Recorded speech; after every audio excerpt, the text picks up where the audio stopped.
Ikalabing-limang kabanata.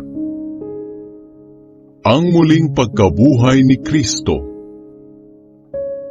Mga kapatid, nais kong ipaalala sa inyo ang magandang balita na ipinangaral ko sa inyo. Ito ang aral na inyong tinanggap at hanggang ngayon ay pinaninindigan ninyo. Sa pamamagitan nito'y maliligtas kayo kung panghahawakan ninyong mabuti ang ipinangaral ko. Maliban na lamang kung hindi talaga tunay ang inyong pananampalataya. Sapagkat ibinigay ko sa inyo ang pinakamahalagang aral na ibinigay sa akin, na si Kristo'y namatay upang iligtas tayo sa ating mga kasalanan, ayon sa kasulatan. Inilibing siya ngunit muling nabuhay sa ikatlong araw, ayon din sa kasulatan. Nagpakita siya kay Pedro at sa iba pang 12 apostol. Pagkatapos, nagpakita rin siya sa mahigit 500 na mga kapatid na nagkakatipon. Karamihan sa kanila'y buhay pa hanggang ngayon, ngunit ang ilan sa kanila ay patay na. Nagpakita rin siya kay Santiago at pagkatapos sa lahat ng apostol. At sa kahuli-hulihan ay nagpakita rin siya sa akin. Ang katulad ko'y isang sanggol na ipinanganak ng wala sa panahon, dahil biglaan ang aking pagkakilala sa kanya. Ako ang pinakahamak sa mga apostol, at hindi nga ako karapat-dapat tawaging apostol, dahil inusig ko ang iglesia ng Diyos. Ngunit dahil sa awa ng Diyos sa akin, naging apostol ako, at hindi nasayang ang biyayang ipinagkaloob niya sa akin, dahil higit akong nagpagal kung ihahambing sa ibang mga apostol, bagamat ito'y sa pamamagitan ng tulong ng Diyos at hindi ng aking sarili lamang. Kaya nga walang pagkakaiba kung sila o ako ang nangangaral sa inyo. Ang mahalaga'y iisa ang aming ipinangangaral at iyon din ang inyong pinananaligan. Ang muling pagkabuhay ng mga patay. Ngayon, kung ipinangangaral namin sa inyo na si Kristo'y muling nabuhay, bakit sinasabi ng ilan sa inyo na walang muling pagkabuhay? Kung totoong walang muling pagkabuhay, nangangahulugan na maging si Kristo ay hindi rin muling nabuhay. At kung si Kristo'y hindi muling nabuhay, walang kabuluhan ang aming pangangaral at wala ring silbi ang inyong pananampalataya. At hindi lang iyan, lalabas din na sinungaling kami tungkol sa Diyos, dahil ipinapahayag namin na binuhay niyang muli si Kristo. Ngunit hindi siya muling nabuhay kung talagang walang muling pagkabuhay. At kung si Kristo hindi muling nabuhay, walang silbi ang inyong pananampalataya at hindi pa kayo napapatawad sa inyong mga kasalanan. At nangangahulugan din na ang mga mananampalataya kay Kristo na namatay na ay hindi naligtas. Kung ang pag-asa natin kay Kristo ay hanggang sa buhay na ito lamang, tayo ang pinakakawawa sa lahat ng tao. Ngunit ang totoo, muling nabuhay si Kristo bilang katibayan na muling bubuhayin ang mga patay. Dahil sa isang tao na si Adan, dumating ang kamatayan sa lahat ng tao. At dahil din sa isang tao na si Kristo, muling mabubuhay ang mga patay. Sapagkat kung paanong tayong mga tao ay mamamatay dahil sa kaugnayan natin kay Adan, ganoon din naman dahil sa ating kaugnayan kay Kristo, tayong lahat ay muling mabubuhay. Ngunit may kanya-kanyang takdang panahon ang muling pagkabuhay. Unang nabuhay si Kristo. Pagkatapos, ang mga na kay Kristo naman ang bubuhayin pagbalik niya rito sa mundo. At pagkatapos nito, darating ang katapusan. Lulupigin niya ang lahat ng kaharian, pamahalaan at kapangyarihan, at ibibigay ang paghahari sa Diyos Ama.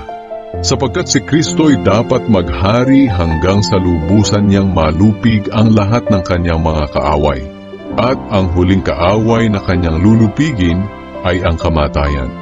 Sinasabi sa kasulatan na ang lahat ng bagay ay ipinasakop ng Diyos kay Kristo. Ngunit sa salitang lahat ng bagay, hindi nangangahulugan na kasama rito ang Diyos, na siyang nagpasakop ng lahat ng bagay sa ilalim ng kapangyarihan ni Kristo. At kung ang lahat ay naipasakop na sa kapangyarihan ni Kristo, maging si Kristo ay magpapasakop sa Diyos na siyang naglagay ng lahat ng bagay sa ilalim ng kanyang kapangyarihan, upang ang Diyos ang siya maghari sa lahat. May mga taong nagpapabautismo para sa mga namatay. Ano ang halaga ng ginagawa nila kung hindi naman muling mabubuhay ang mga patay? At bakit pa namin inilalagay ang aming mga sarili sa panganib oras-oras? Araw-araw akong nasa bingit ng kamatayan, mga kapatid. At kung paanong totoo na ipinagmamalaki ko kayo sa ating pakikipag-isa kay Kristo Jesus na ating Panginoon, totoo rin ang sinasabi kong ito. Nahihirapan ako dito sa Efeso dahil ang mga kumakalaban sa akin ay tulad ng mababangis na hayop. Kung ang paghihirap kong ito'y para lang sa kapakanan ng tao sa buhay na ito, ano ang kabuluhan nito? Kung totoong hindi na mabubuhay ang mga patay, mabuti pang sundin na lang natin ang kasabihang kumain tayo't uminom, dahil baka bukas mamamatay na tayo. Huwag kayong palilin lang sa kasabihang iyan. Sa halip, ito ang inyong paniwalaan. Ang masasamang kasamay nakakasira ng mabuting ugali. Magpakatino kayo at talikuran nyo na ang kasalanan. Sinasabi ko ito upang mahiya kayo sa inyong sarili, dahil may ilan sa inyo na mali ang pagkakakilala sa Diyos.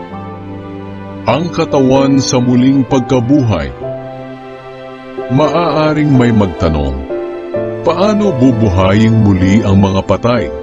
Anong uri ng katawan ang matatanggap nila? Ito ang isasagot ko sa taong iyan na walang nalalaman. Ang inihahasik na binhi ay hindi mabubuhay hanggat hindi ito namamatay. At kahit anong binhi ang itanim mo, trigo man o ibang binhi, magiging iba ang anyo nito kapag tumubo na. Ang Diyos ang nagbibigay anyo sa binhing iyon, ayon sa kanyang kalooban. At ang bawat binhi ay may kanya-kanyang anyo kapag tumubo na. Ganoon din sa katawan. Hindi lahat ng katawan ay pare-pareho. Iba ang katawan ng tao, ng hayop, ng ibon at ng isda. May mga katawang panlupa at may mga katawang panlangit. At ang bawat isa'y may kanya-kanyang kagandahan.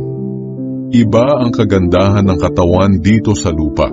At iba rin naman ang kagandahan ng katawan doon sa langit. Iba ang ningning ng araw sa ningning ng buwan, at iba rin naman ang ningning ng mga bituin.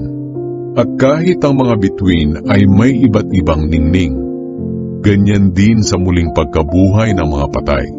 Ang katawang inilibing ay mabubulok, ngunit kapag ito'y muling binuhay, hindi na ito mabubulok kailanman. Ang katawang inilibing ay pangit at mahina. Ngunit kapag ito'y muling binuhay, ito'y maganda na at malakas. Ang katawang inilibing ay panlupa. Ngunit kapag ito'y muling binuhay, ito'y panlangit na. Sapagkat kung mayroong katawang panlupa, ay mayroon din namang katawang panlangit. Sinasabi sa kasulatan, ang unang tao na si Adan ay binigyan ng buhay. Ngunit ang huling Adan na si Kristo ay espiritong nagbibigay buhay. Hindi ang panlangit na katawan ang nauna, kundi ang panlupa. At pagkatapos noon ay ang panlangit naman. Ang unang tao na si Adan ay mula sa lupa. Ngunit ang pangalawang tao na si Kristo ay mula sa langit. Ang katawang panlupa ay katulad ng katawan ng tao na gawa sa lupa. At ang katawang panlangit ay katulad ng katawan ng nagmula sa langit. Kaya kung paanong ang katawan natin ngayon ay katulad ng kay Adan na nagmula sa lupa, darating ang araw na ang katawan natin ay magiging katulad ng kay Kristo na nagmula sa langit. Mga kapatid, ito ang gusto kong sabihin. Ang ating katawan na binubuo ng laman at dugo ay hindi magkakaroon ng bahagi sa paghahari ng Diyos. Ang katawang ito na nabubulok ay hindi maaaring makatanggap ng buhay na walang hanggan. Ngunit makinig kayo, dahil may sasabihin ako sa inyo na isang lihim. Hindi lahat sa atin ay mamamatay. Ngunit tayong lahat ay bibigyan ng bagong katawan sa isang iglap, sa isang kisap mata, kasabay ng pagtunog ng huling trumpeta. At sa pagtunog ng trumpeta ay muling bubuhayin ang mga patay at bibigyan ng katawang hindi nabubulok. At tayong mga buhay pa ay bibigyan din ng bagong katawan, sapagkat itong katawan nating nabubulok at namamatay ay dapat mapalitan ng katawang hindi nabubulok at hindi namamatay. At kapag ang katawang ito na nabubulok at namamatay ay napalitan na ng katawang hindi nabubulok at hindi namamatay, matutupad na ang sinasabi sa kasulatan na nalupig na ang kamatayan. Ganap na ang tagumpay. Nasaan o kamatayan ang iyong tagumpay? Nasaan na ang iyong kapangyarihan? May kapangyarihan lamang ang kamatayan sa atin dahil sa kasalanan. At may kapangyarihan ang kasalanan sa atin dahil mayroong kautusan. Ngunit salamat sa Diyos dahil binigyan niya tayo ng tagumpay sa mga bagay na ito sa pamamagitan ng ating Panginoong Hesukristo. Kaya nga mga minamahal na kapatid, magpakatatag kayo at huwag manghina sa inyong pananampalataya. Magpakasipag kayo sa gawaing ibinigay sa inyo ng Panginoon, dahil alam ninyo na hindi masasayang ang mga paghihirap ninyo para sa Kanya.